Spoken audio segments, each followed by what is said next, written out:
Hi Internet, welcome to the Gredtroyan YouTube channel. To celebrate the release of Final Fantasy XVI, I made 16 ranking videos ranking the Final Fantasy games in a number of different categories, like combat, music, story, and a whole lot more. A lot of people who haven't experienced the games have asked me which Final Fantasy they should start with, and honestly, it's a great question. Final Fantasy is a gigantic series with over 100 titles in it, and it can be a bit intimidating to outsiders, but I have good news for the Final Fantasy curious out there. Final Fantasy is an anthology series. What is an anthology series, you ask? Well, an anthology series is a series that offers a fresh narrative with each installment, with different characters, settings, and plots, meaning that the Final Fantasy games are more connected by a set of common themes, tropes, and motifs, as opposed to being one long continuous narrative. So that means you don't need to play Final Fantasy II to understand the story of Final Fantasy III, for example, as each of those games tells its own, self-contained narrative. While certain games in the series have spin-offs and sequels that continue the story told in the original game, for example, Final Fantasy X-2 continues the story of Final Fantasy X, and Final Fantasy XIII-2 continues the story of Final Fantasy XIII. Yes, I know those titles are very silly, X-2 and XIII-2, yes, haha, okay, moving on. For the most part, you can play the games in whatever order you want, without worrying about having to play the previous titles. In fact, now is a good time to discuss the two main categories that Final Fantasy games are generally divided into: mainline games and spin-offs. Mainline games are the ones with the Roman numeral titles, Final Fantasy I, II, III, IV, V, etc., and those are generally considered to be the cream of the crop for the series. At the time of this video, there are 16 mainline Final Fantasy games, and as a general rule, you can play the mainline games in any order without any need to play any particular prior mainline game. The mainline games may make subtle nods and references to each other, but as mentioned previously, each mainline game is a self-contained narrative with its own world, lore, characters, and unique gameplay mechanics. Spin-offs are often sequels or prequels to mainline games, but they often feature vastly different gameplay systems and even graphical styles from their associated mainline games. For example, Final Fantasy VII is a turn-based RPG, while its sequel, Final Fantasy VII Dirge of Cerberus, is a third-person shooter. Final Fantasy XII is a 3D open-world RPG, and its sequel, Final Fantasy XII Revenant Wings, is a pixelated RTS game. The series is nuts, mate. On top of that, there are Final Fantasy spin-offs that tell self-contained stories in unique worlds with no connection to any of the mainline games, and some of those spin-offs have sequels and spin-offs. For example, Final Fantasy Crystal Chronicles is a spin-off not directly tied to any of the mainline Final Fantasy games, and it has 5 sequels. Yes, you heard that right. One of the random spin-offs in this series has 5 sequels. There's an entire sub-series for one of the spin-offs. Like I said, this franchise is massive. Don't be intimidated, though. As mentioned previously, the vast majority of the games in the Final Fantasy series are standalone entries disconnected from one another, and thus can be played in any order. But it is important to remember that there is a huge variety in terms of tone, visual design, and even gameplay styles. The Final Fantasy series dives into a wide array of genres, ranging from MMOs to action games. If you start with the wrong Final Fantasy, you might end up hating the series. And conversely, if you start with the right one, you might become a lifelong fan. There are a number of YouTube videos I've seen on the subject of which Final Fantasy is the best one for newcomers to the series, and while those videos are great, I feel like none of them have truly landed on the correct answer of which Final Fantasy you should start with. In this video, I'm going to definitively give you the answer of which Final Fantasy game you should start with. I'm talking about you, specifically the person watching this video who has never played a Final Fantasy game. No, not you watching this video who has already played some of the series and just wants me to say their favorite is the best place to start. But also, hey, thanks for watching. Be sure to like, comment, subscribe, and check out my playlist of JRPG content. So, most YouTubers would delay the answer to this question until the end of the video in order to boost engagement in the algorithm. But because I'm a nice guy and I value honesty, I'm not going to beat around the bush and I'll get straight to the point.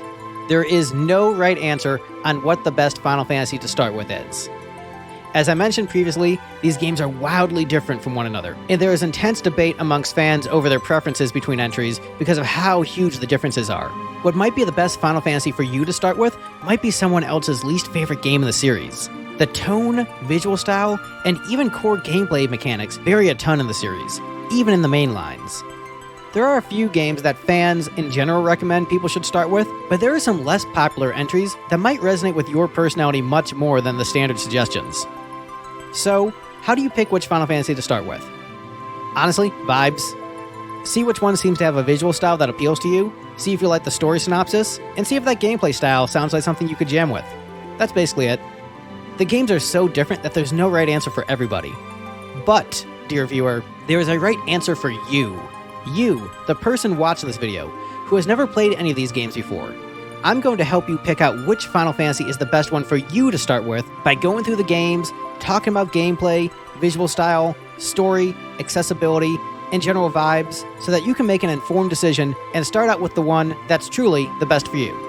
I'm not going to go through every game in the series, but I'll go through all of the mainline games and a few of the significant spin-offs that you might realistically want to start with. I'll describe to you the general vibe of the game and why it might be potentially the right one for you to start with, and based on that information, you'll be able to decide for yourself. Basically, have fun looking at the footage on screen and see if that game seems like your style based on my description. And if it sounds like something you'd like, hey, pick that one as your starter. It's that simple. Without further ado, let me give you a brief overview, looking at the timecode for the video. Yeah, brief, sure, let's go with that. Over the Final Fantasy series to help you decide which one you will want to start with. Final Fantasy I, the first game in the series, was originally released in 1987 on the NES, and is an old-school traditional turn-based RPG. The game tells the story of the 4 Warriors of Light, going on a quest to restore elemental balance to the land, in a medieval fantasy world with a few sci-fi elements. There are no defined main characters, and instead you assign one of 6 job classes to 4 party members. You provide the party members with names, but they have no unique personalities or dialogue, and while the job classes can be upgraded during the game, they cannot be changed, meaning you are stuck with your assigned party choices for the whole adventure.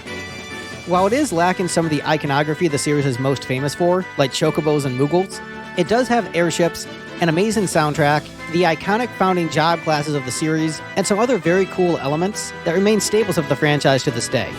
Final Fantasy I has the least amount of story of any of the mainline games, and can be a bit confusing in terms of how to progress things forward.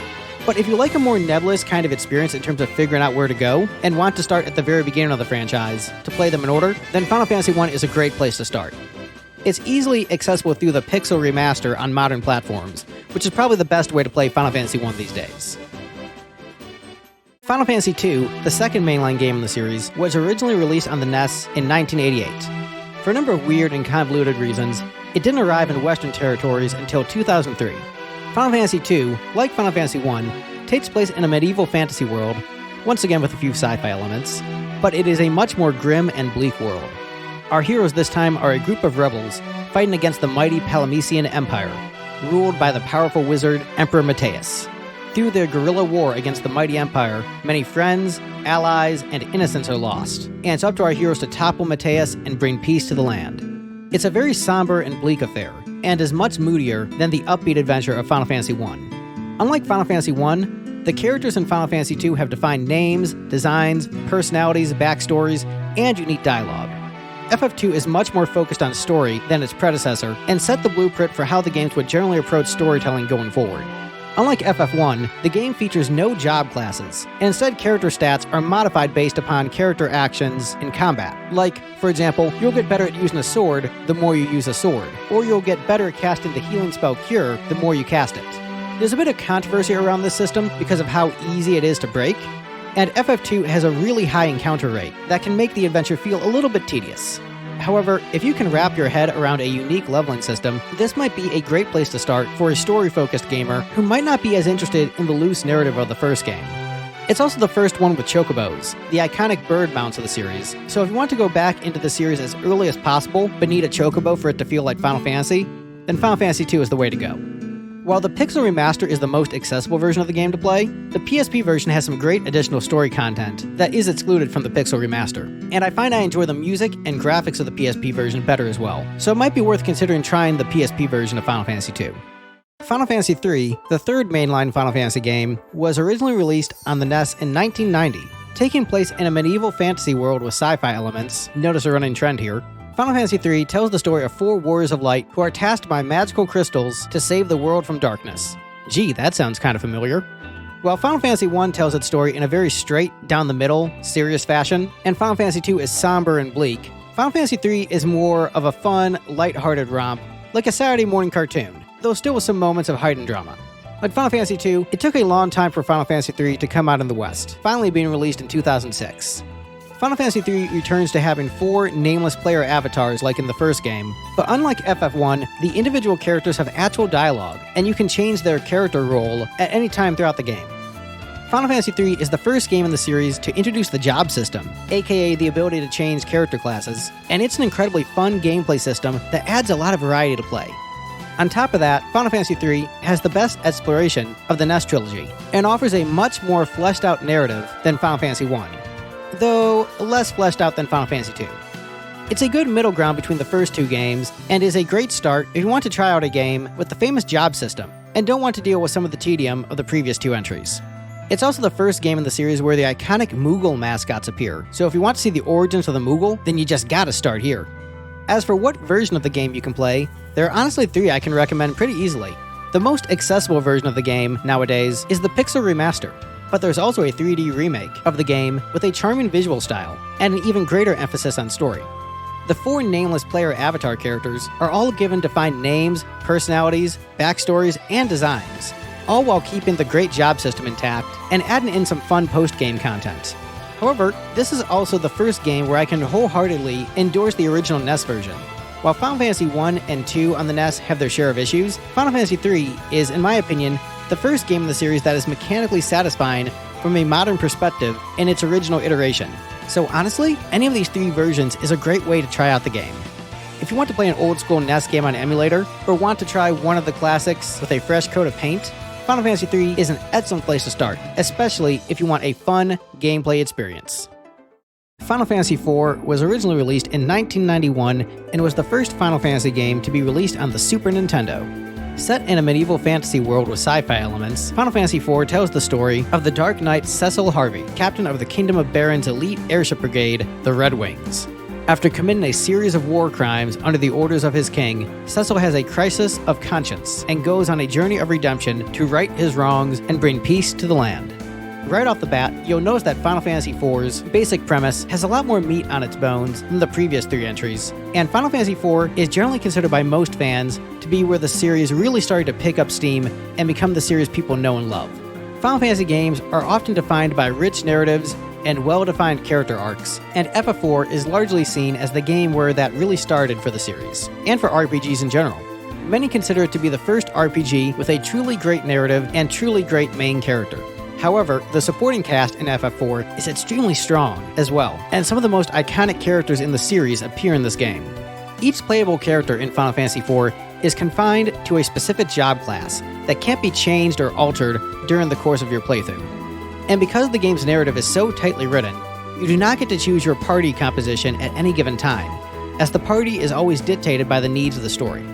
While this may sound restrictive at first, the battles are balanced in such a way where they are designed to offer the perfect amount of challenge based on your given party composition, and unlike the previous entries where you controlled a party of 4, Final Fantasy IV has you controlling parties of 5 characters at a time. In addition, battles are no longer turn-based, but instead use a system called the Active Time Battle System, meaning that enemies will no longer wait for you to input character commands. This gives a greater sense of urgency to combat, and, along with the management of a 5-person team, adds a great new layer of depth to the gameplay. While there isn't as much customization in the menus outside of combat as there was in Final Fantasy III, Final Fantasy IV makes up for it with the ATB system, the addition of the 5th member slot, and a very strong narrative. If you want something a bit more linear than a bunch of old NES titles, and want to experience what many consider to be the first great RPG story, Final Fantasy IV is a great choice, and is often considered one of the best entry points for new fans of the series, especially those who want to start with the older titles and see the progression of the series, but also for those who may not be able to appreciate some of the more archaic design choices and thinner narratives of the NES games. There are plenty of great versions of Final Fantasy IV you can play. There's the Pixel Remaster, and like Final Fantasy III, there's a 3D remake of 4 with additional content, and even voice acting. 4 also has multiple sequels, one of which is exclusive to the PSP, called Final Fantasy IV Interlude, and one called Final Fantasy IV The After Years, which is on PSP, but it also has a 3D remake available on Steam. So, if you like 4 a lot, you can quickly jump into some sequels to see the story continue with this particular set of characters, and I found that playing the 3D versions of 4 and The After Years back-to-back flowed really well. So if you play 4, end up loving it, and want more from these particular characters, the good news is that there's more for you to enjoy. So, in a number of respects, 4 has a lot to offer, and is a great entry point for the series. It's one of my personal favorites, and is an excellent place to start your Final Fantasy journey. Final Fantasy V was originally released in 1992 on the Super Nintendo, but didn't come out in Western territories until 1999. The reason the game wasn't originally released in the West was because Square and Nintendo were concerned that the game would be too complex and too difficult for Western gamers to understand the core gameplay mechanics. Final Fantasy V, gameplay-wise, is basically just a more refined version of Final Fantasy III's job switching system, paired with Final Fantasy IV's ATB combat system.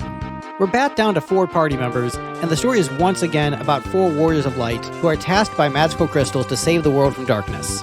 While the characters have defined names, designs, and personalities, the writing in 5 is much more sparse than 4's, meaning the character personalities aren't as strong as the ones in 4, and the simpler plot feels less dramatically engaging than the intense Shakespearean tale of the previous entry. We're back in Saturday morning cartoon territory, and it's a fun, lighthearted romp, much like Final Fantasy III.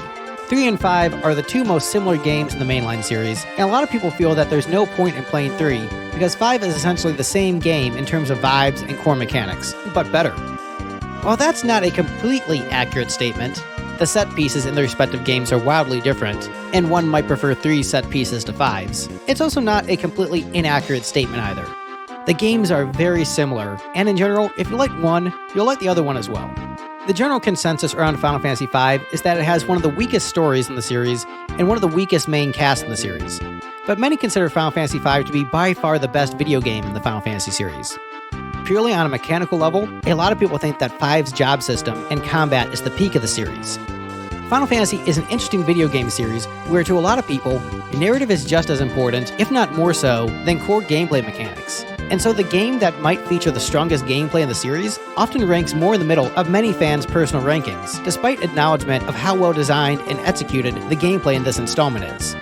So, if you're someone who values gameplay mechanics more than story, Final Fantasy V may be the best entry point in the series for you to help sink your teeth into the series. The Pixel Remaster is the most accessible version of Final Fantasy V these days, though many fans swear by the GBA version for the extra content it provides, even if the soundtrack isn't as strong due to hardware limitations. If you're really into 5's world, there is a sequel anime movie called Legend of the Crystals that continues the story of Final Fantasy V hundreds of years later, though it has very little in common with the game tonally, visually, or even in terms of narrative. But 5 does have spin-off media, which is more than a lot of the mainline entries. Final Fantasy V is the perfect starting point for someone who is focused on gameplay over story and wants to experience Final Fantasy's famous job system. If you want to try the Final Fantasy game that many fans say is the most mechanically satisfying, then Final Fantasy V may be the perfect starting point for you.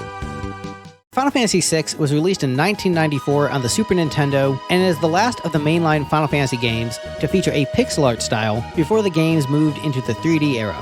It's the first game in the series that deviated from the traditional medieval fantasy setting with sci-fi elements, and is instead a steampunk setting with some medieval fantasy elements.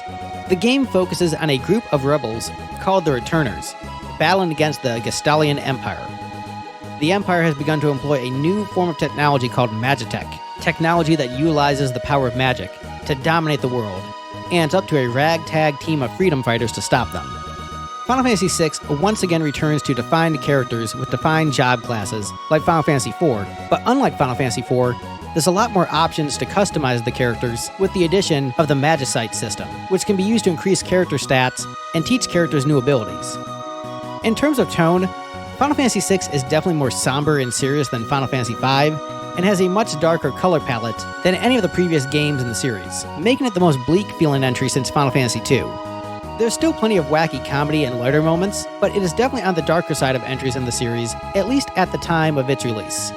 6 has the largest cast of playable party members in the main series, with a total of 14 potential party members, and 6 is also the first game in the series that allows you to control your party composition and decide which characters to bring with you based on your preferences, excluding the Game Boy Advance remake of Final Fantasy IV, which also allowed you to control your party composition.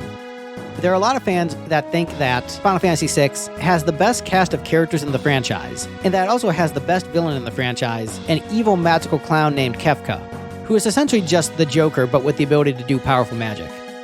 Lots of fans also think that Final Fantasy VI has the best graphics in the series, and is the peak of pixel art graphics, before gaming moved into the 3D space. And many fans also feel that Final Fantasy VI has the best balance of good gameplay and good story in the entire series. If you're looking to start with one of the pixelated entries in the series and want to experience what many fans say is the best Final Fantasy game, then Final Fantasy VI is a great place to start. Final Fantasy VII was originally released in 1997 on the PlayStation 1, and it is by far the most popular game in the franchise by a very significant margin. This was the game that broke Final Fantasy into the mainstream, the game that sold the most copies, the game that most people think of when they think of Final Fantasy, and was the entry point for most fans of the series because of what a gaming juggernaut it was at the time of its release. It was the first game in the series to use 3D graphics instead of sprites, the first game in the series to use cinematic CG cutscenes, the first game to be on a CD instead of a cartridge, and also the first game in the series with a modern setting with steampunk elements as opposed to medieval fantasy or pure steampunk. The story focuses on a group of eco-terrorists known as Avalanche fighting against the Shinra Power Company, a fascist corporation that essentially rules over the entire planet. Final Fantasy VII is the most blatantly political entry of all the games we've discussed thus far. So if you're the type who wants to avoid leftist politics in your games, well, the Final Fantasy series probably isn't for you, and Final Fantasy VII definitely isn't for you, because the game is not at all subtle with its messaging. And before folks say, you can't just infuse American politics into Japanese media, did you know that leftism is a global thing and that there are leftists outside of America? Dun dun dun. But anyway, Final Fantasy VII isn't purely a political narrative.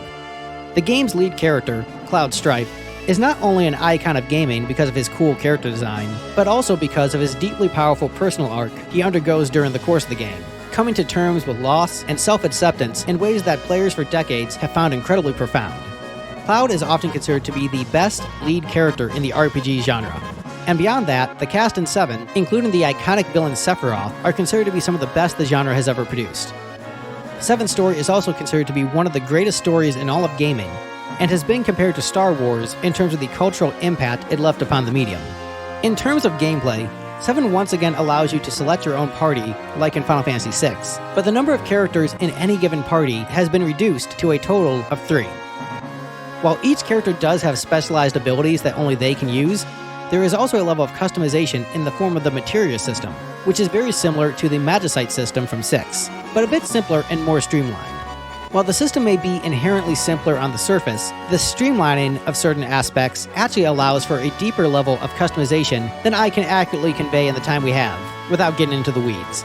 So suffice to say, it doesn't feel like a step down from 6, but more of a sidestep, and looking at the same system from a different point of view. Final Fantasy VII is one of the most atmospheric video games of all time, and consistently is able to capture whatever emotional response it wants from the player at any given time. The balance between drama and comedy is done extremely well in this entry, and has been hailed as a masterpiece for generations. The biggest dings against 7 is that the initial translation could use more polish, and that some of the graphics haven't aged as well, though many find them to be charming. As far as what version to play, well, there's the original version of the game, which is available on pretty much every platform, but there's also the HD remake that turns Final Fantasy VII into an action RPG with voice acting instead of a purely text RPG with the ATB system. Final Fantasy VII's 3D remake is being split into 3 parts, taking time to expand on the original game so much that each installment is a complete RPG in its own right.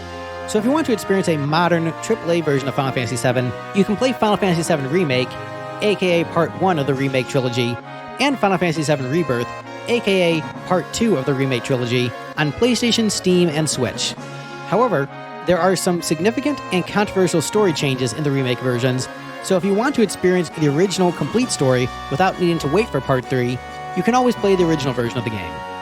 Final Fantasy VII, on top of having the new remake series, also has a plethora of sequels and prequels in the form of novels, full-length feature films, anime, and other games including action RPGs, third-person shooters, and more. There's an entire expanded universe to dive into with Final Fantasy VII alone, and for most fans of the series, this was their entry point. Final Fantasy VII is an incredible RPG with one of the best stories in the genre, and is a great place to begin your Final Fantasy journey. Before we get into the next FF game, here's my mid-video call to action, asking you please to like the video because it helps your buddy Greg, comment on the video so I'm not just talking to an empty void, and subscribe to the channel so that you can see more videos from me. And if you're super chill, you can join my Discord channel where we can hang out and talk about things. There are basically only 2 rules, like keep it PG-13 because, people might be at work when they're on the Discord, And 2, just don't be a jerk. That's it. Otherwise, come, hang out, be chill. Alright, mid-video call to action. We're going on to the rest of the games. Thanks, pal.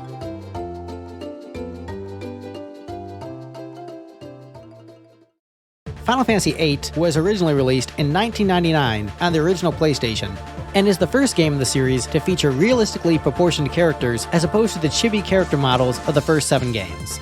While Final Fantasy VII did feature realistically proportioned characters in battle and in certain CG cutscenes, Final Fantasy VIII was the first game to take this approach for the entirety of the game. It's also the second game in the series to focus on a more modern aesthetic, like 7. The story of Final Fantasy VIII focuses on a group of teenage mercenaries known as Seed battling against a mysterious sorceress with plans of global domination.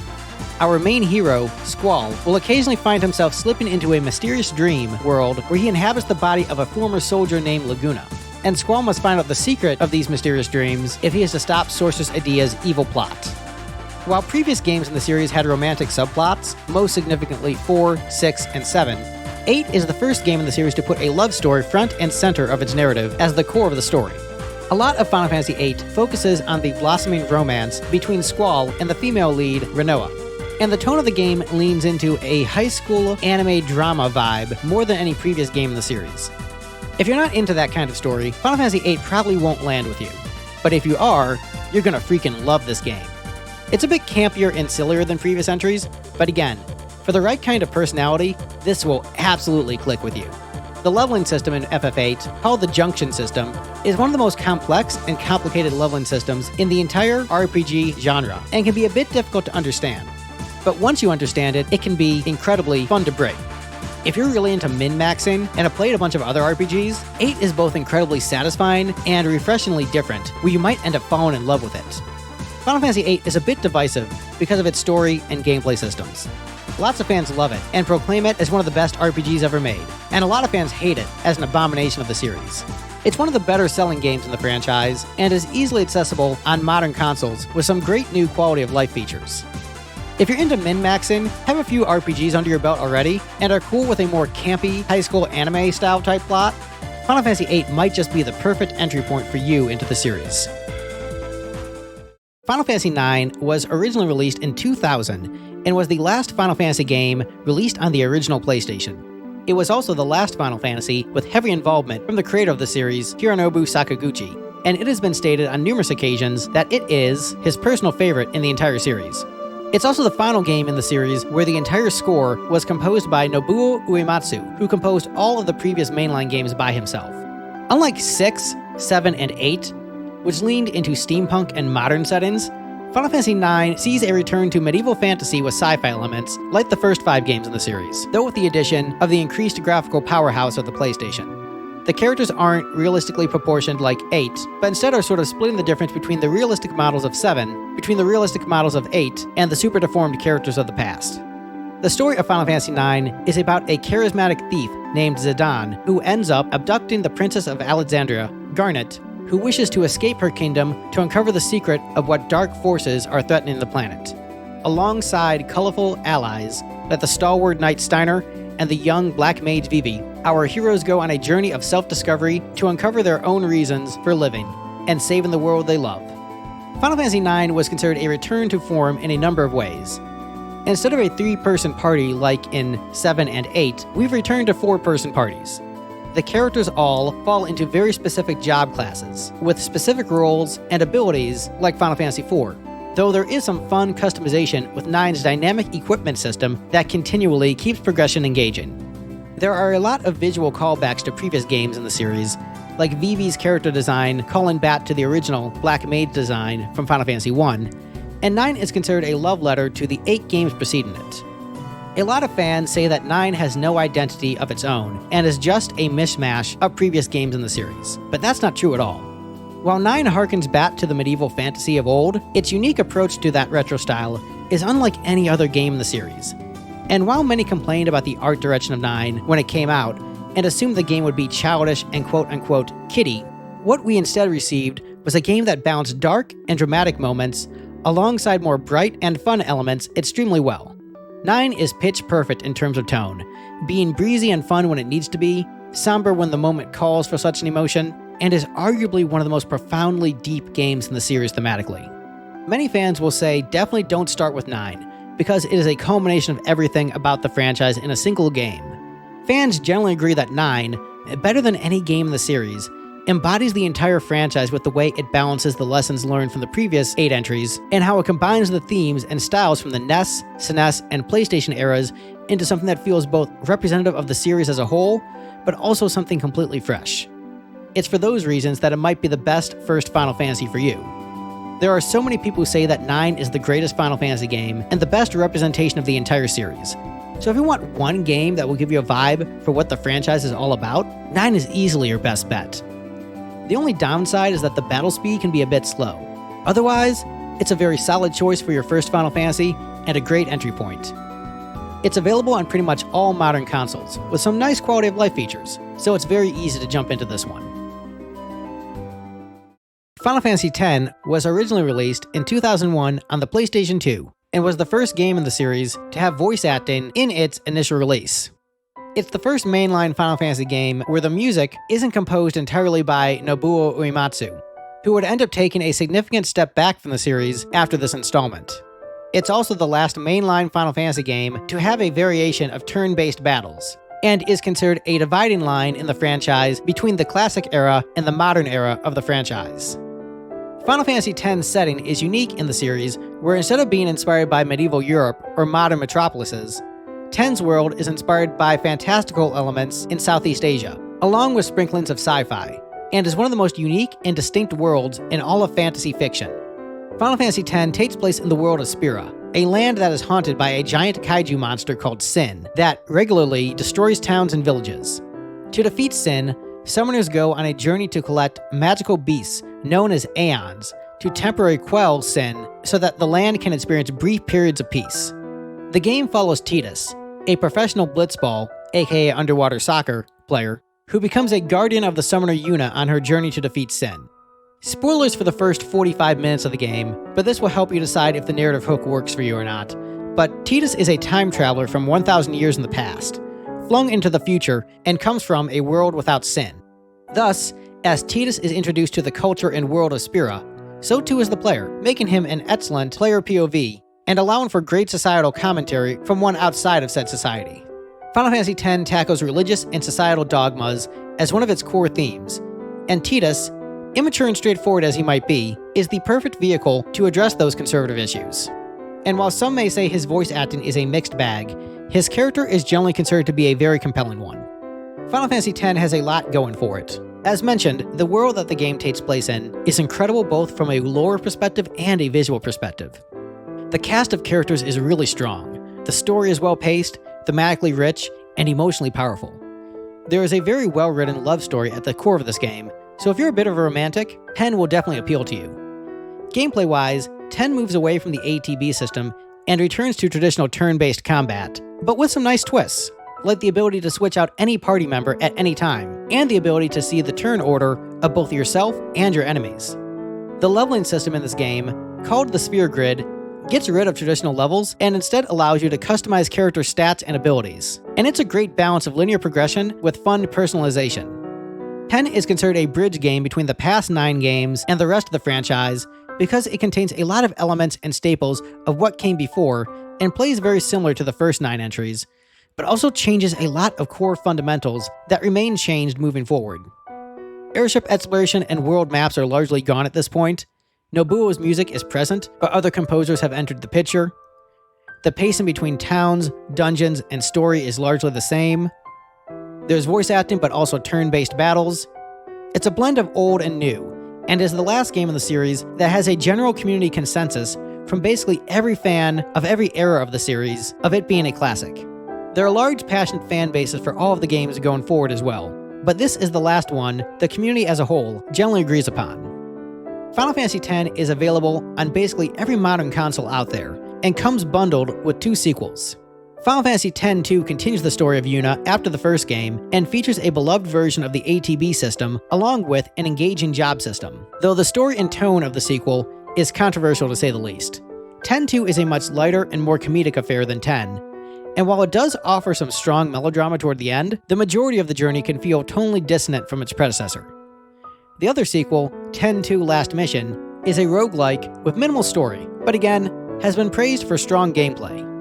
Final Fantasy X is generally considered to be one of the best games in the series by both fans of the older titles and by fans of the newer titles. Its mechanics are easy enough to understand for newcomers to the genre that it can serve as a great introduction to older entries, while its strong narrative and graphics have aged well into the modern era where it doesn't feel archaic or dated like some of the previous titles might.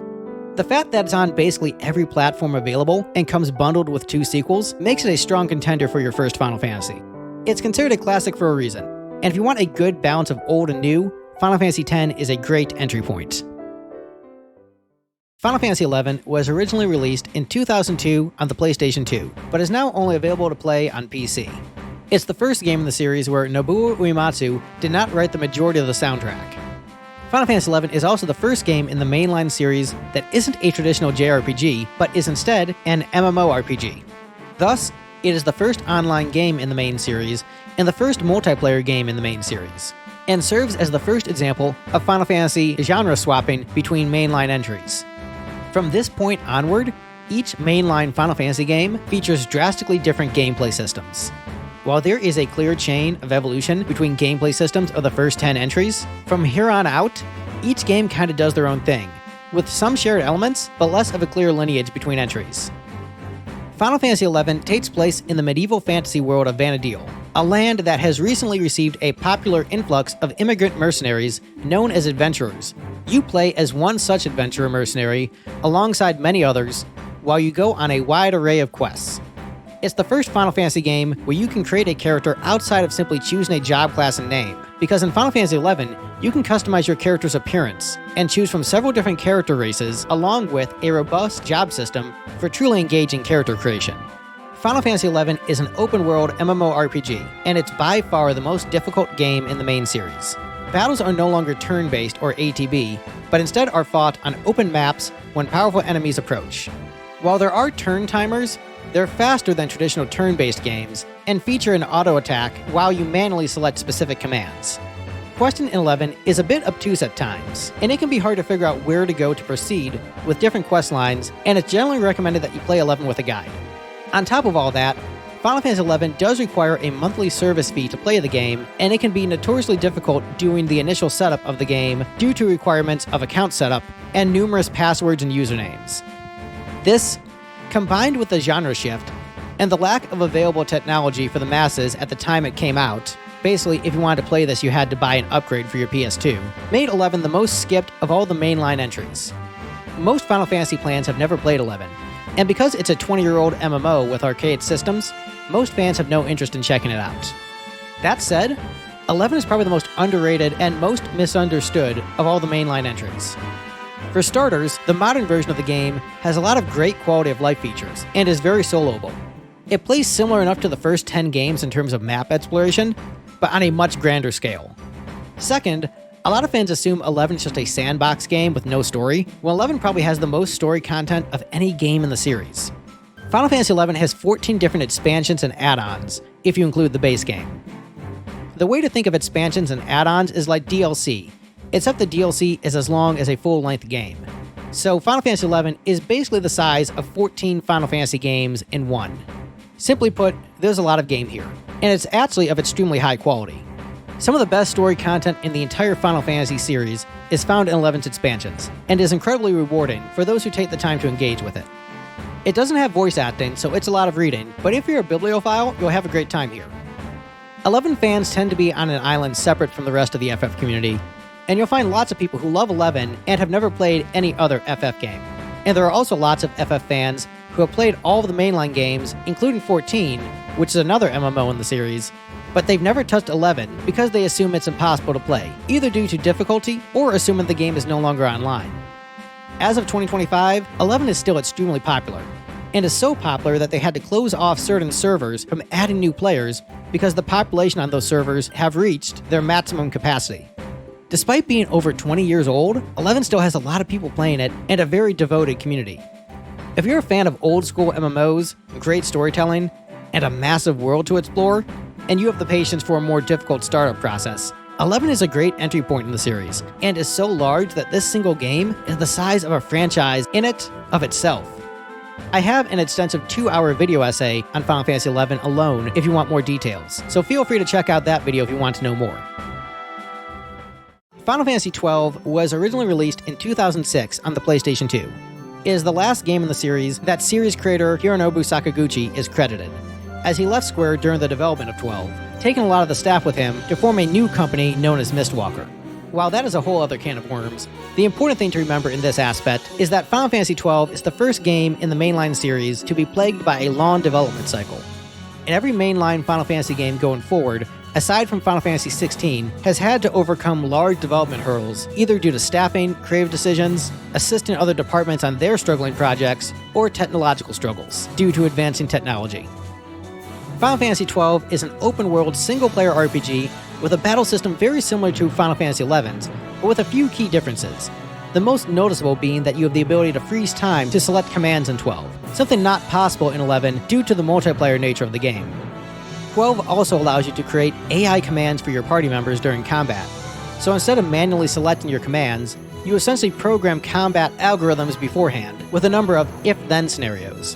So if you have a programmer mindset, you will absolutely love the combat in this game. And while there is a traditional leveling system, there's a character upgrade system called the License Board that functions very similar to Final Fantasy X Sphere Grid. There are also a lot of side quests, so if you're into a more open-world sandbox kind of adventure, you'll likely find a lot of appeal here. Story-wise, Final Fantasy XII takes place in the medieval fantasy world of Ivalice, which also features, say it with me, sci-fi elements, and tells the story of Ashe, princess of the fallen kingdom of Dalmasca, trying to restore freedom to her people from the oppressive rule of the Arcadian Empire. While many say 12 is a highly political narrative, the politics are more set-dressing for a typical fantasy adventure. While in terms of narrative the story revolves around Princess Ashe, it's largely told from the POV of another party member, Vaughn, a street youth who gives the narrative an everyman perspective on the massive events unfolding. Final Fantasy XII gets compared to Star Wars a lot in terms of visuals, and a lot of the story feels more like a traditional Western fantasy than a JRPG.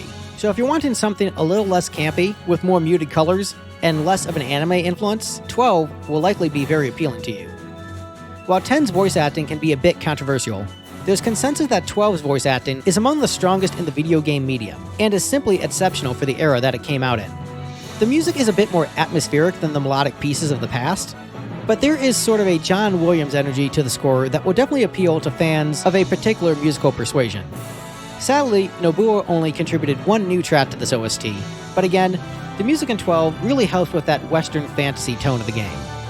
Of all the mainline Final Fantasy games, this is the one that feels the most like a Western RPG, so if that's your bag, 12 will be yours as well.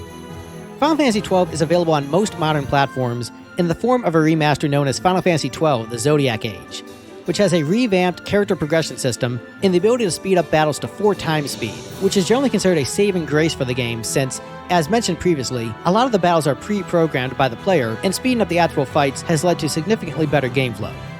Final Fantasy XII is part of a sub-series of Final Fantasy games called the Ivalice Alliance, which are a bunch of Final Fantasy games that take place within the world of Ivalice.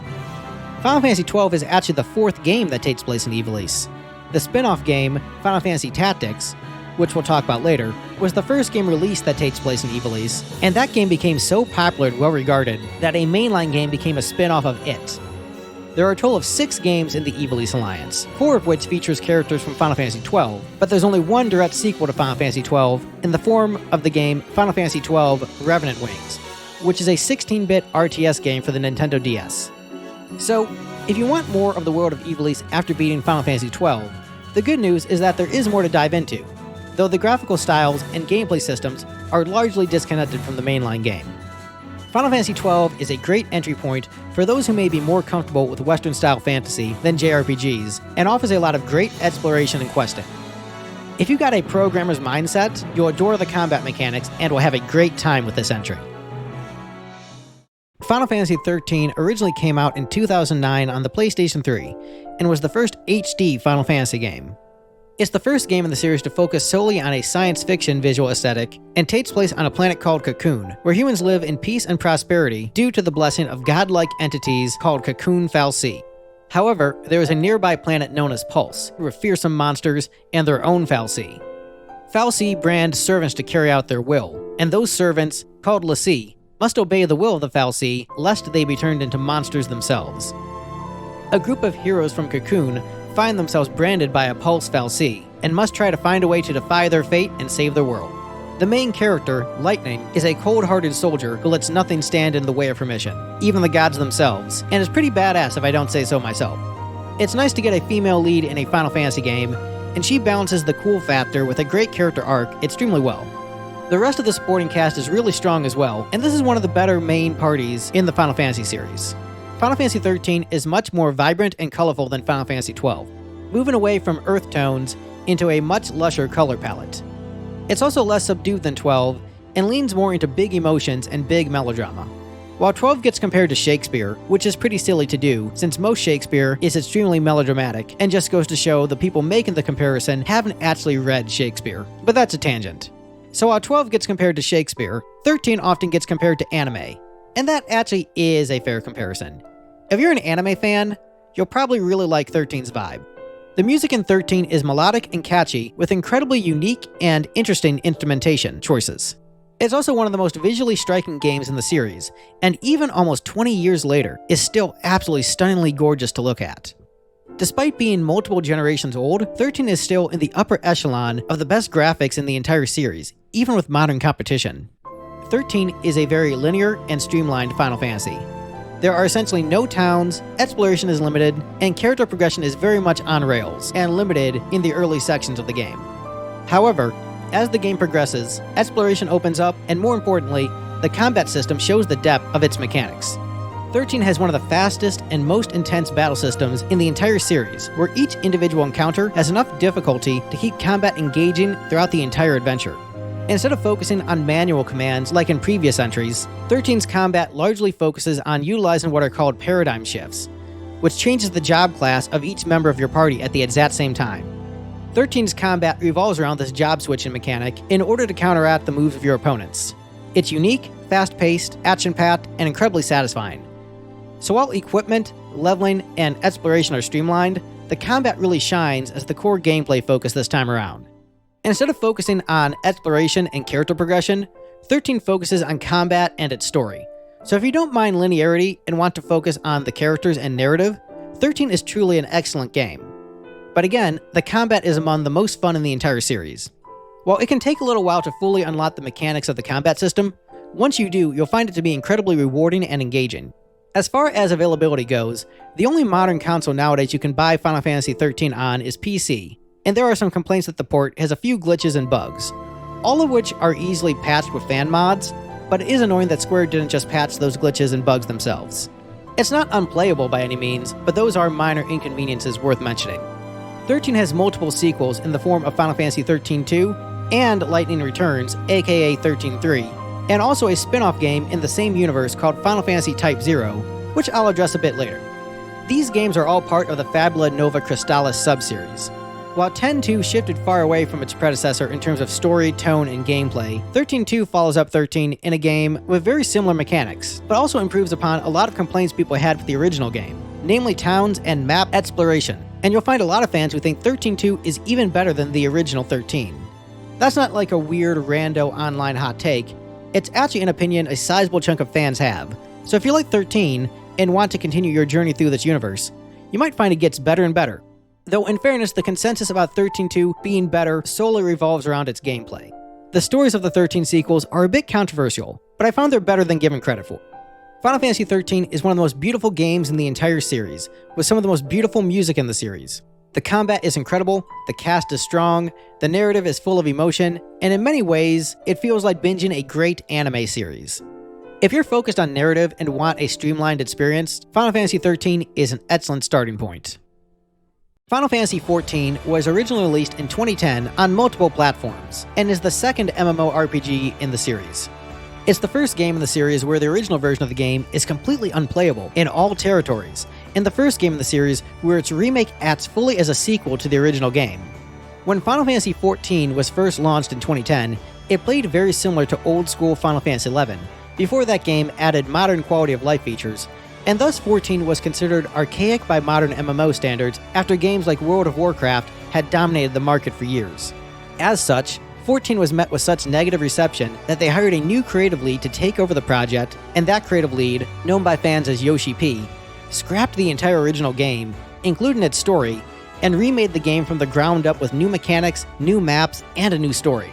The story in the new version of Final Fantasy XIV continues the plot threads of the original 14, and thus, Final Fantasy XIV is a sequel to itself. The original Final Fantasy XIV ended with a gigantic meteor plummeting down to the land of Eorzea as a trio of nations battled against an invading empire. However, from the meteor burst a mighty dragon, Bahamut, who laid waste to the land in an apocalyptic catastrophe.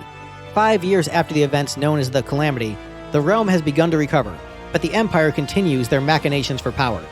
However, a mysterious adventurer has come to Eorzea, and they might be the legendary Warrior of Light, blessed by the goddess and fated to save the land. Final Fantasy XIV incorporated the removal of the 1.0 version of the game into the core story and lore for the 2.0 version of 14, dubbed A Realm Reborn. The original story of the 1.0 version of the game is completely unplayable, as is often the case with shut-down live service games, and the only way to consume the story of the original 14 is through looking up the cutscenes on YouTube. While you do gain more appreciation for the story of Final Fantasy XIV if you watch the cutscenes from 1.0, it is not necessary to understand and enjoy the rest of the game. Despite the rocky start to the story that may seem like it is raising a red flag for you, the current version of Final Fantasy XIV is considered by many fans to have the best story in the entire franchise, and feel that the sacrifice of the original version of the game was worth the great game that replaced it. As mentioned previously, the mechanics of Final Fantasy XIV 1.0 were met with extremely negative reception, and as such, the current version of 14 is nothing like the original game. Mechanically, A Realm Reborn and onwards plays very differently to the other MMO in the series, Final Fantasy XI. Instead of menu-based combat like its predecessor, 14 plays more similar to World of Warcraft, with a focus on hotbars and timed spell rotations, making it a unique combat system for the series. Like 11, the player character is a custom creation, but unlike 11, where you play as one adventurer among many, in the world of 14, you are canonically basically the chosen hero of destiny, so there's a much greater power fantasy aspect to your POV character in this game. There's also a lot more customization in terms of appearance, the game has voice acting, a lot of quality of life features, and in general respects your time more than 11, which is a much grindier and more difficult game, even in its modern state. At the time of this video, Final Fantasy XIV has 5 expansion packs in addition to the base game, A Realm Reborn, and the best way to think of expansion packs is that they're basically DLC that is the length of a full game. While Final Fantasy XI's expansion packs can be played in a somewhat non-linear order, Final Fantasy XIV's expansions have to be played in the order of release because 14 tells a single continuous narrative, like a long-running anime with different arcs. So playing through 14 is more like playing through a series of games where all of your stats and gear carry over into the sequels. Thus, if you're looking to dive into a lengthier story, 14 is great for that. In addition, 14 is constantly getting updates, with plenty of seasonal events, and has a very active player base that is generally friendly and inviting. The music in Final Fantasy XIV has been done primarily by Masayoshi Soken since the 2.0 version of the game, while the majority of the music in the 1.0 version of the game was actually done by Nobuo Uematsu. While some of Uematsu's tracks remain in the current version of 14, and there are some compositions from other composers, most of the music in 14 is Soken's, and is generally held in very high regard.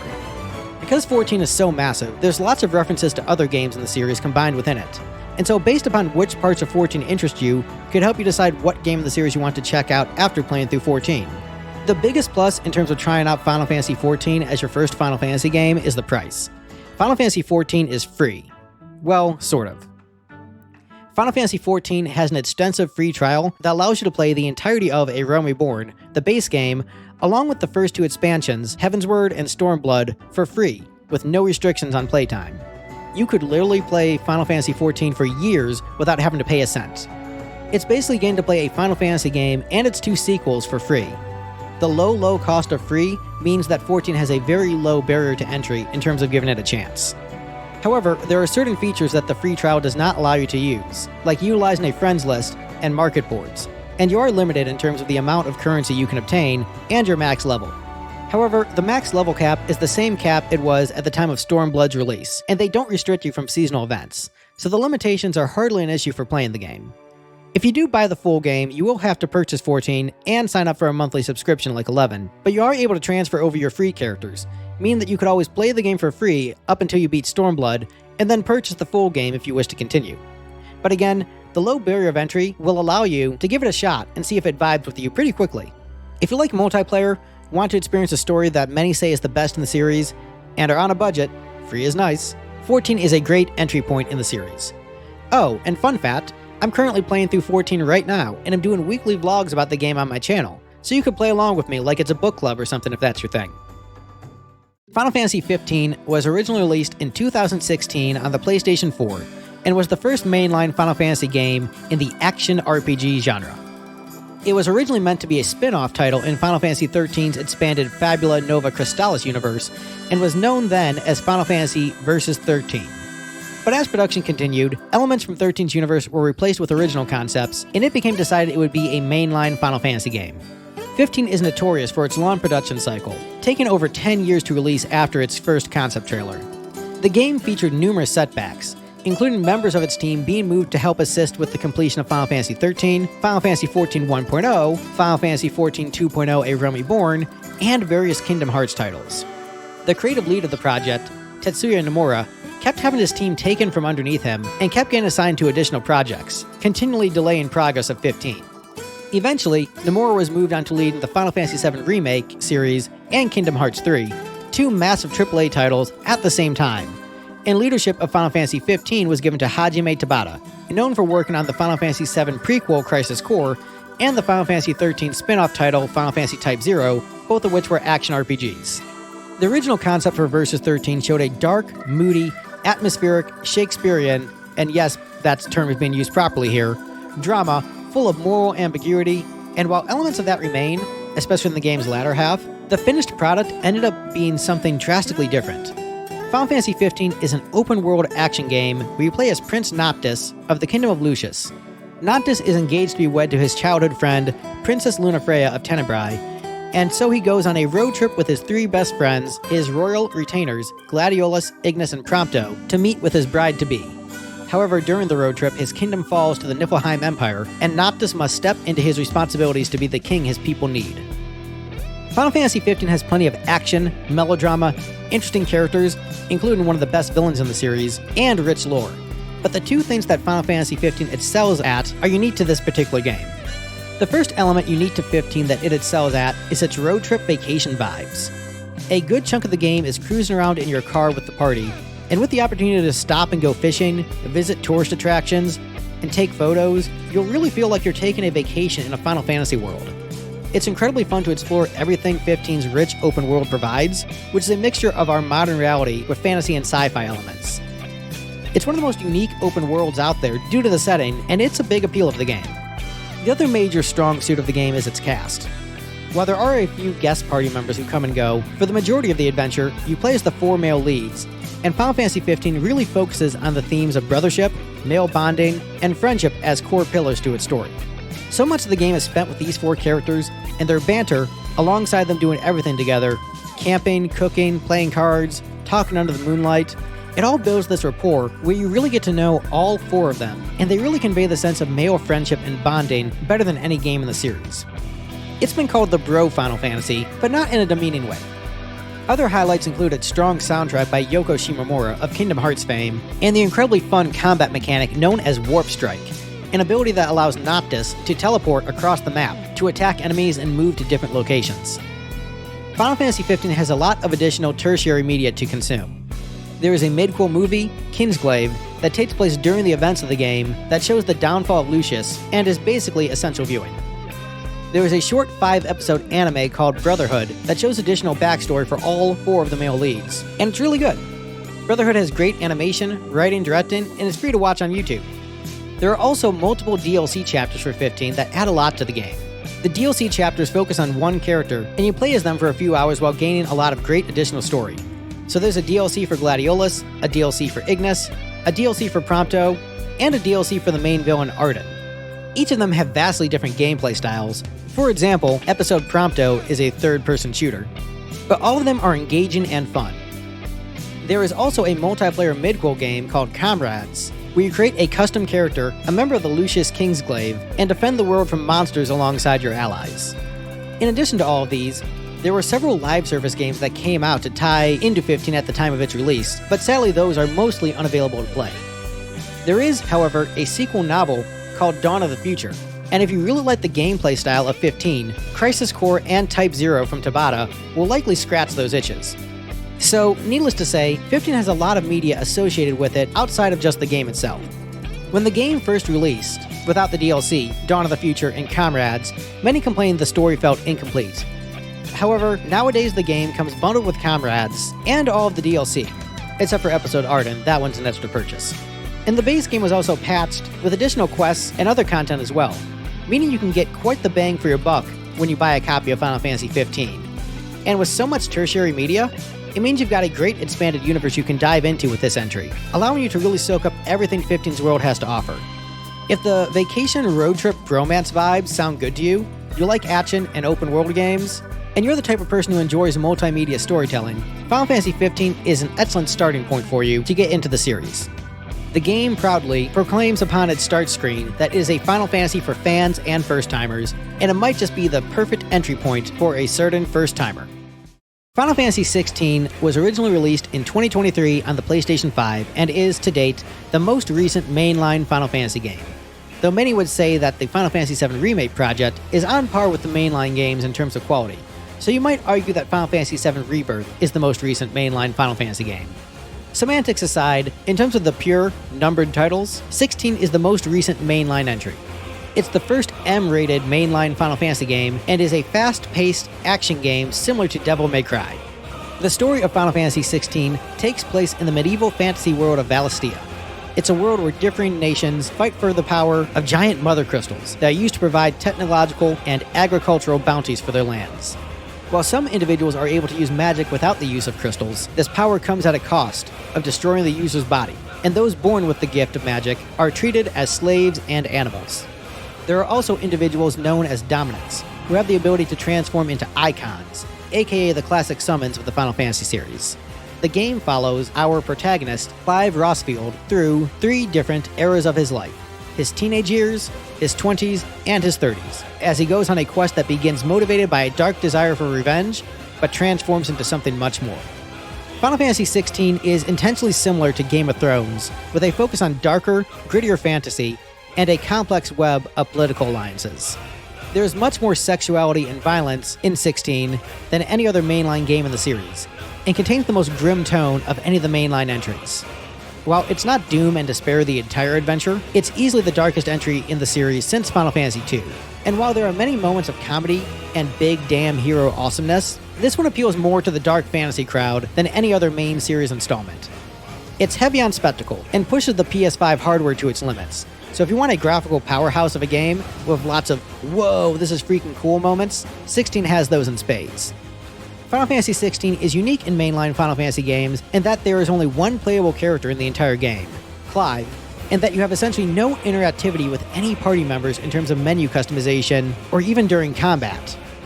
While Clive does have a trusty hound, Torgal, that you can give limited commands to during combat, any other party members that temporarily join Clive during different stretches of the game act on their own without any ability for you to give them commands, heal them, or have them heal you. They basically just attack the enemies alongside you for a relatively insignificant amount of damage while trusting you to do the majority of the work. 16, in terms of combat, is an action game with some RPG elements as opposed to an RPG with some action mechanics. As you progress throughout the game, Clive will learn different sets of abilities he can add to his moveset of sick combos, and if you are unfamiliar with action games, there are different items you can equip that allow you to do sick combos with simplified button combinations.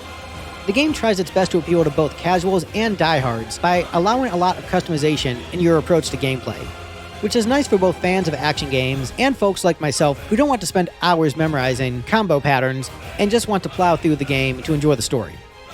16 was made by the same team who made Final Fantasy XIV 2.0 and onwards. But unlike 14, where they had to remake and fix something somebody else had already made, 16 allowed them to create a project from the ground up, with an intended vision from the get-go. A common criticism of Final Fantasy games since 12 and onwards is that the games didn't feel like they had a cohesive, artistic vision from the beginning of their development to the finished project. I won't get into that debate here, but suffice to say, most fans agree, whether or not they like Final Fantasy XVI, is that 16 does have a cohesive vision, and the devs definitely made the game they intended to make, and is arguably the most cohesive Final Fantasy game since 11. In addition, 16 has, easily, by far, the best voice acting in the entire Final Fantasy series, and quite possibly the best voice acting in all of video gaming. The voice acting here is simply phenomenal, especially from Ben Starr and Ralph Ineson. If you're into dark fantasy, action games, political intrigue, and don't mind a little anime influence sprinkled in, you'll have a great time with Final Fantasy XVI. While some would say it's the most Western game in the series, I would still give that honor to 12 because 16 does incorporate more anime influences than I feel 12 does. Though 16 is definitely in the top 2 of mainline games that have the most Western influence in terms of tone. If you're looking for some Western-style fantasy, but 12's combat and lighter story look less interesting to you, 16 might be your perfect entry point into the series. And given that it's the most recent mainline game, it means you'll be playing the most polished and modern AAA entry in the series. Lots of people want to play the newest game in the series first, so if you want to start with the new one, your answer is Final Fantasy XVI. Now that we've gone over all of the mainline games, let's get into a couple of major spin-off titles that might be a good entry point for you. While most fans say you should start with the mainline games, there are some spin-offs that are considered to be mainline quality and are worth your consideration depending on your particular tastes. Final Fantasy Tactics was originally released on the PlayStation 1 in 1997 and is widely regarded as the best Final Fantasy spin-off game from fans and critics, and is considered an all-time classic RPG. Many fans regard Tactics to be on the same level of quality as those in the mainline series, and is the most popular of all the spin-off titles in the franchise. While it is a turn-based RPG, a new dimension is added in that all of the battles take place on a three-dimensional board game-like grid, where movement and character positioning is just as important as move selection. The game's character progression system, an evolution of 5's job system, offers an incredibly wide variety of character customization that is unmatched by almost every other game in the series. Tactics takes place in the world of Ivalice, the same world as Final Fantasy XII, and was the first game released in that shared universe, but chronologically, it takes place the latest in the timeline.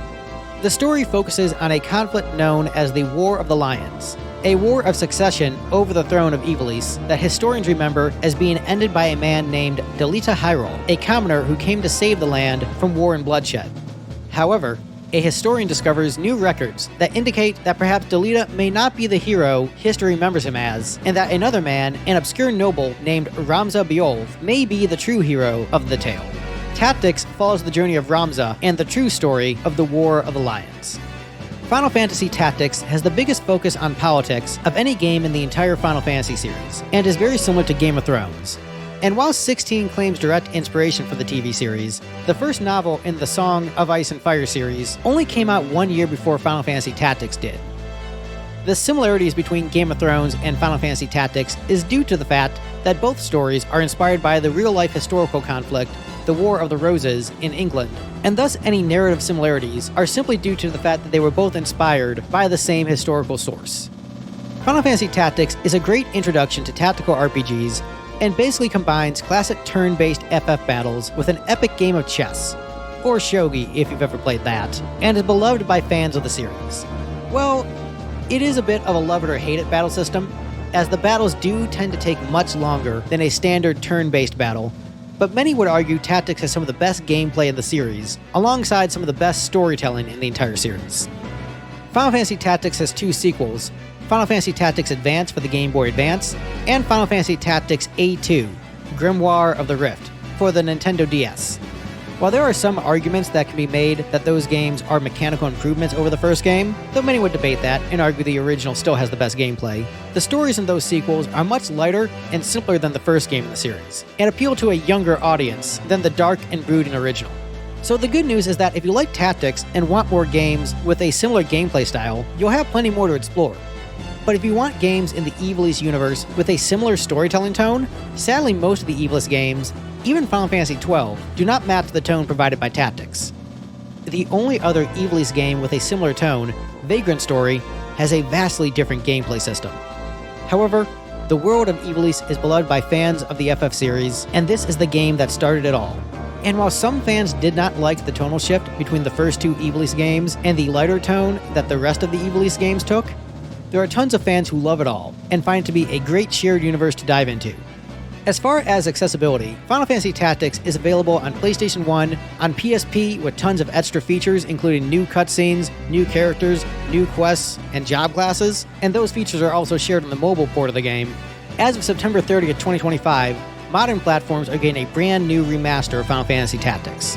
And while the remaster does have full voice acting, it also does cut all of the new content added to the PSP and mobile versions, so take that under consideration when deciding which version of Tactics to play.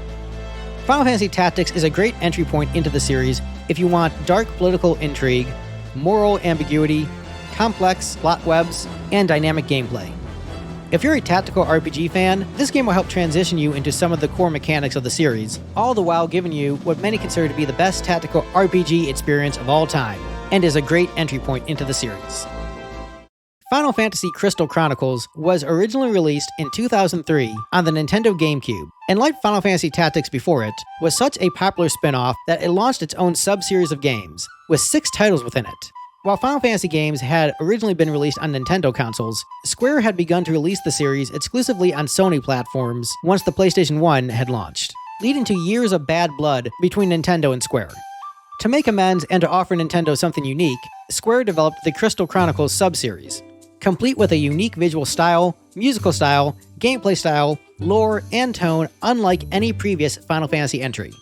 The original Crystal Chronicles is a multiplayer action RPG where the player takes control of members of a caravan from the village of Tipa as they travel around the world to gain resources for their village, while dealing with poisonous miasma that has ravaged the land. Crystal Chronicles has a unique story structure that is modified by degrees of randomness in each playthrough, meaning that each individual story playthrough of the game is unlike another, allowing the stories to feel incredibly personal to each player. The dungeons are quirky, with fun puzzle solving and cozy combat mechanics that will tickle the nostalgia triggers of GameCube fans. While the Crystal Chronicles series is mostly action RPGs, some games in the sub-series experiment with different genres, like a town-building sim and a tower defense game. Sadly, the vast majority of the games are either locked to dead consoles or are unable to be acquired by legal means, like the previously mentioned town-building sim and tower defense game. But the good news is that all of these games are pretty easy to play on emulator. The original Crystal Chronicles, however, is available on Switch, PS4, and mobile, so it is easy enough to access and play if it sounds appealing to you. If you want a lighter story, those old GameCube-era cozy Nintendo vibes, and want some fun, light combat with some quirky puzzle solving, then Crystal Chronicles might be the perfect entry point for you, with plenty of content to dive into within its rich sub-series of games. Final Fantasy Type 0 was originally released in 2011 on the PSP and is part of the Fabula Nova Crystallis series. However, the story in Type 0 is completely disconnected from the story of the 13 trilogy and stands on its own as a distinct narrative, only carrying over some shared lore between it and the other members of the Fabula Nova Crystallis subseries. It's the first M-rated Final Fantasy game and is one of the spin-offs that is considered to be closest to mainline quality of the different spin-off titles. It also has several features that fans of more recent mainline FF games have wanted, like an explorable world map, something that had been missing since Final Fantasy IX. Type 0 takes place in a brutal world ravaged by war where you play as 12 members of an elite group of military academy students known as Class 0.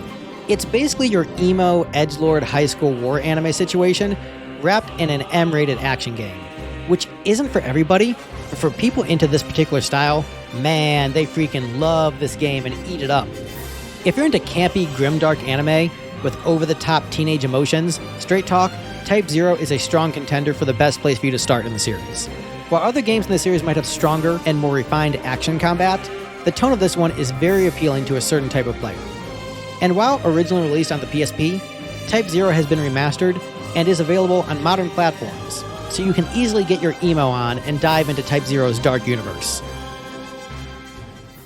Stranger of Paradise Final Fantasy Origin was originally released in 2022 as a multi-platform release. It's a hack-and-slash action RPG that tells a dark and gritty remake of Final Fantasy I story, and became famous for its over-the-top, meme-worthy campiness. If you want a solid action game with plenty of cheese in the dialogue, and unironic use of Limp Bizkit in the soundtrack, a robust job system, and some multiplayer functionality, Stranger of Paradise might be the best entry point for you. A lot of longtime FF fans might think it's insanity to suggest starting here, but here's the thing. The game is really popular, and I've actually heard of a lot of newer FF fans starting with this one. It helped bring in a new audience to the series, made them familiar with certain tropes and aspects of the series, while also offering something fresh and different. This might not be the perfect FF game for every fan to start with, but it might be yours. Final Fantasy Dimensions 1 and 2 are two mobile-exclusive Final Fantasy games released in 2010 and 2015, respectively. They aren't live service gacha games, but separate, standalone, paid-for releases that are complete without any microtransactions. Both of them feature unique stories, settings, and gameplay mechanics not found in any other FF game. Final Fantasy Dimensions 1 features a variation of Final Fantasy V's job system, but with the 5-person teams of Final Fantasy IV, and is definitely more gameplay-focused. While Final Fantasy Dimensions 2 features a turn-based battle system closer to Final Fantasy X, and is much more focused on narrative and strong character development. Dimensions 1 follows two different sets of parties, the Warriors of Light and the Warriors of Darkness, and separate worlds of light and darkness, going on a journey to restore balance to their respective worlds. Final Fantasy Dimensions 2 is a fun time travel adventure about a group of heroes trying to prevent an oncoming apocalypse. Dimensions 1 plays like a classic SNES RPG with traditional overworld exploration, while Dimensions 2 instead focuses on just battles and cutscenes, though there are towns you can visit with different NPCs and side quests. Dimensions 1 and 2 are great choices to start with if you're looking for something on mobile phones. If you're more gameplay focused and want to start with a mobile entry, start with Dimensions 1. But if you're more story focused, start with Dimensions 2. The two games are mostly disconnected in terms of story, so it doesn't matter which order you play the Dimensions games in. Final Fantasy Mystic Quest was originally released on the Super Nintendo in 1992, and is only available on the Super Nintendo. But it's easy enough to emulate, so accessibility is not much of an issue. Mystic Quest was created to be a simplified and streamlined version of the Final Fantasy experience for first-time RPG players, and was intended to be the game that helped introduce Final Fantasy to Western gamers. It developed a reputation for being a terrible game, but that's not actually true. It's just an easy game designed for kids.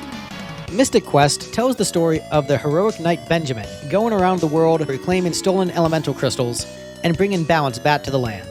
Instead of a traditional RPG world map, Benjamin travels to different levels, including towns and dungeons, in a manner similar to early Mario titles, where you select a location on the map and immediately warp there and play through said area. There are some adventure elements similar to Zelda outside of battle, while the battles themselves feature two-person parties and are generally considered extremely easy. The game is considered too easy for most veteran RPG players, and the story is considered very simplistic. But the soundtrack, graphics, and level design have all received high praise. The charm factor is very high for this one, so if you want your first FF game to be a cozy, little breezy SNES RPG, well, this was intended as an intro to the series. And it might tickle the charm of someone with nostalgia for the SNES era wanting something a bit more chill. So there you have it. Those are all of the major starting points of the Final Fantasy franchise. And now you have enough info to make the decision yourself. Whichever game sounds like it would vibe with you the most is the one you should start with. So do that, even if it's something that other people might think is a weird starting point. Nobody knows your own taste better than you. You like what you like. So pick whatever game sounds like it tickles your fancy and try it out. If you want my personal opinion on the best places to start, I do think that 4, 7, 9, 10, 14, and 16 are the best choices for a new person, depending on what kind of gamer they are. And probably Final Fantasy V too. Final Fantasy IV is the best place to start in the classic era if people want to play the first quote-unquote good Final Fantasy game. I think they're all good, but 4 is the one where people really feel the series started to find its identity. Maybe play 5 first if you only care about gameplay and just do not care about story in the slightest. 7 is the popular one most people started with, and it was my first one and it's my favorite, so yeah, I won't tell you not to play my favorite one, even if people complain about the graphics these days. 9 is often considered the best Final Fantasy game, and a good balance between the NES, SNES, and PlayStation 1 eras all in one game, so that's why it's just that. 10 is good because it's a great balance of modern Final Fantasy and classic Final Fantasy, and it's available on pretty much every single platform. 14 is great to try because it's freaking free. And 16 is great to try out because it's the newest one, and there are some gamers who are all about whatever is the new one. So those are my top choices, but honestly, they're all great, and I hope through this video, you'll have found whichever one is the right fit for you. Thank you so much for watching. If you played Final Fantasy before, let me know in the comments which one was your first. And if you haven't played a Final Fantasy game before, let me know which one sounds the most interesting to you. I'm looking forward to chatting with all of you in the comments. Bye, everyone.